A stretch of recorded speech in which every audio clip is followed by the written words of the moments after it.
ओम नमः शिवाय। रुद्र संहिता खंड 3 अध्याय 7। पार्वती का नामकरण और विद्या अध्ययन। नारद का हिमवान के यहाँ जाना। पार्वती का हाथ देखकर भावी फल बताना। चिंतित हुए हिमवान को आश्वासन दे पार्वती के विवाह शिव जी के साथ करने को कहना और उनके संदेह का निवारण करना। ब्रह्मा जी कहते हैं, नारद, मेना के सामने महातेजस्विनी कन्या होकर लौकिक गति का आश्रय ले वह रोने लगी। उसका मनोहर रुदन सुनकर घर की सब स्त्रियां हर्ष से खिल उठी और बड़े वेग से प्रसन्नतापूर्वक वहां आ पहुंची। नीलकमल दल के समान श्याम कांति वाली उस परम तेजस्विनी और मनोरम कन्या को देखकर गिरिराज हिमालय अतिशय आनंद से निमग्न हो उठे। तदंतर सुंदर मुहूर्त में मुनियों के साथ हिमवान ने उस पुत्री के काली आदि सुखदायक नाम रखे। देवी शिवा गिरिराज के भवन में दिनों दिन बढ़ने लगी। ठीक उसी तरह जैसे वर्षा के समय में गंगा जी की जल राशि और शरद ऋतु में शुक्ल पक्ष में चांदनी बढ़ती है। सुशीलता आदि गुणों से संयुक्त तथा बंधुजनों की प्यारी उस कन्या को कुटुंब के लोग अपने कुल के अनुरूप पार्वती नाम से पुकारने लगे। माता ने कालिका को उमा अरि तपस्या मत कर कहकर तप करने से रोका था। मुने इसलिए वह सुंदरी मुख वाली गिरिराज नंदिनी आगे चलकर लोक में उमा के नाम से विख्यात हो गई।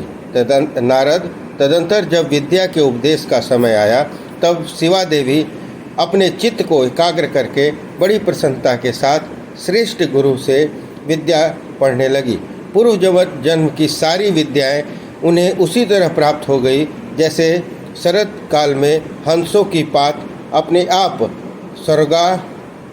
स्वर्गगा के तट पर पहुंच जाती है और रात्रि में अपना प्रकाश स्वतः महाऔषधियों को प्राप्त हो जाता है। मुने, इस प्रकार मैंने शिवा की किसी एक लीला का वर्णन किया। अब अन्य लीला का वर्णन करूंगा, सुनो। एक समय की बात है, तुम भगवान शिव की प्रेरणा से प्रसन्नतापूर्वक हिमाचल के घर गए।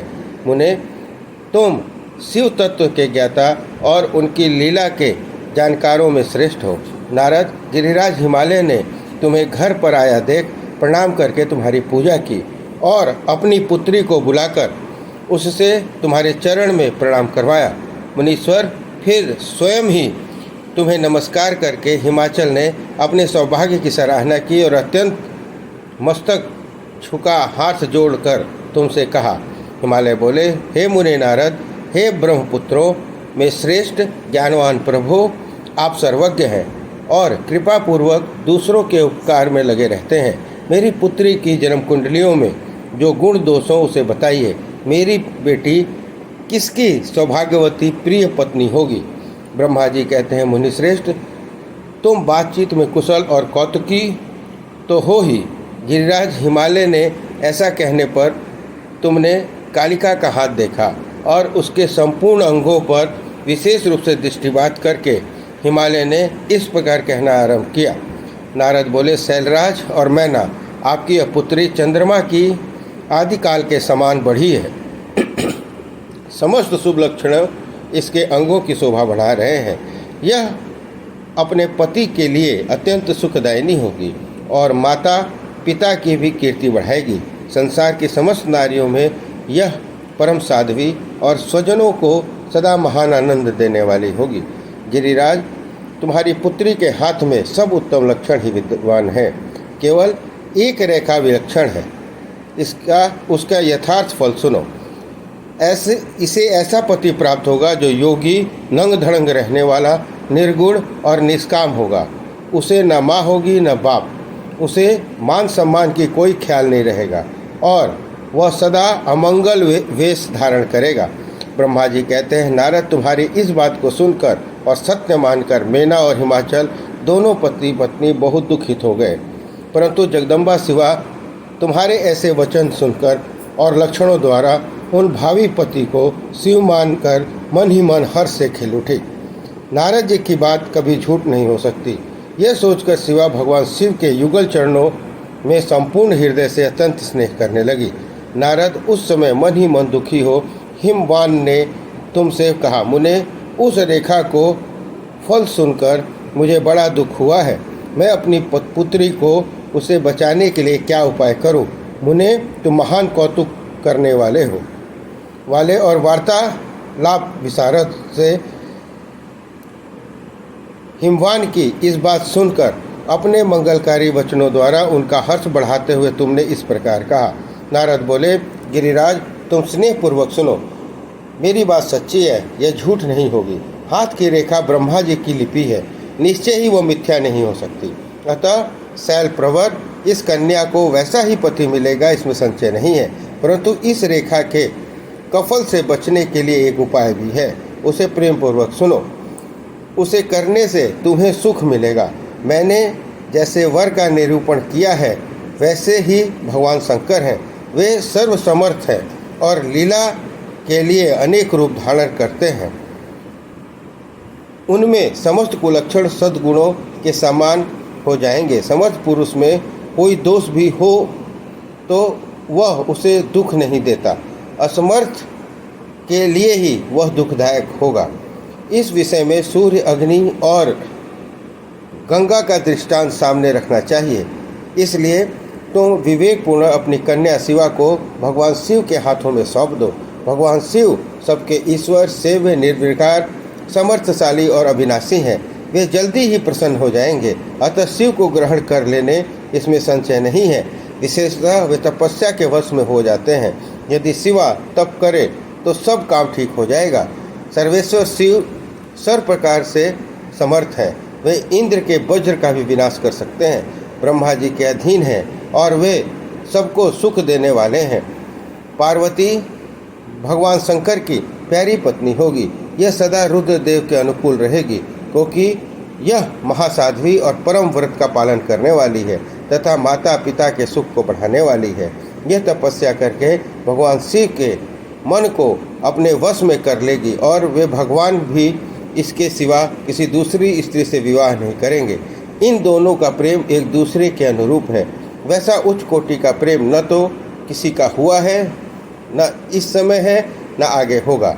गिरिश्रेष्ठ, इन्हें देवताओं के कार्य करने हैं।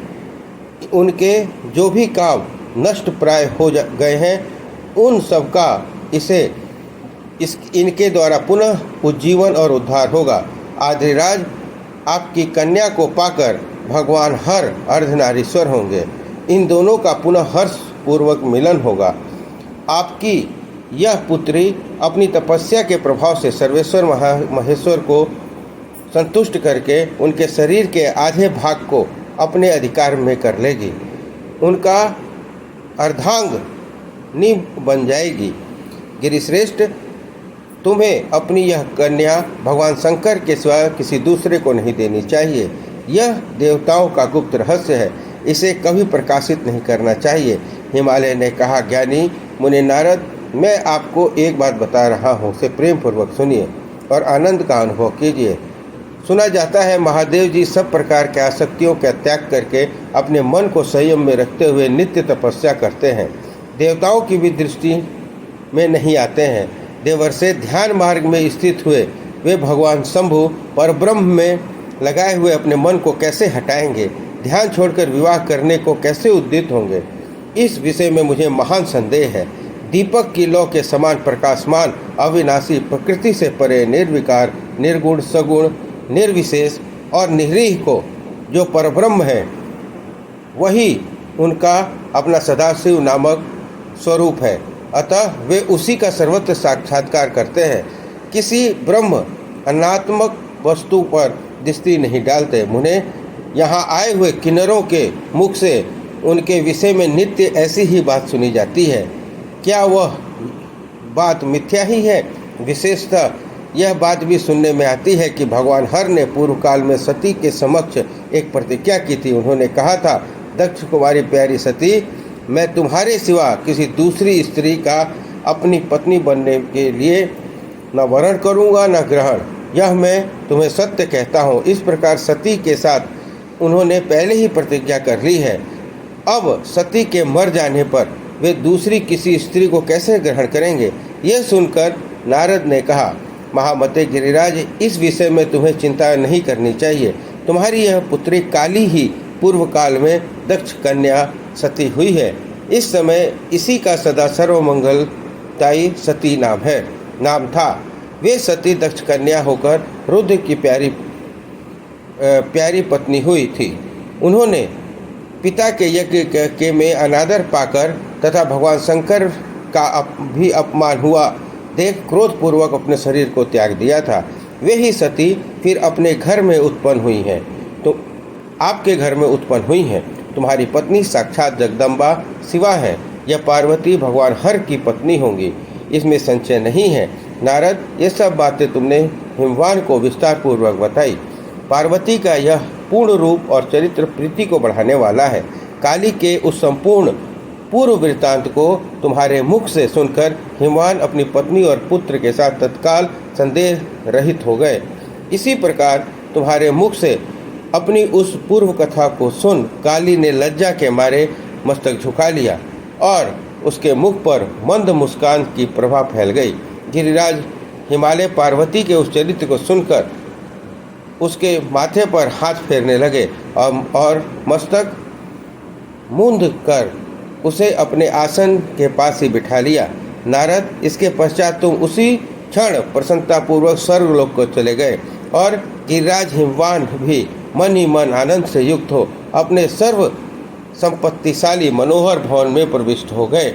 इसी तरह अध्याय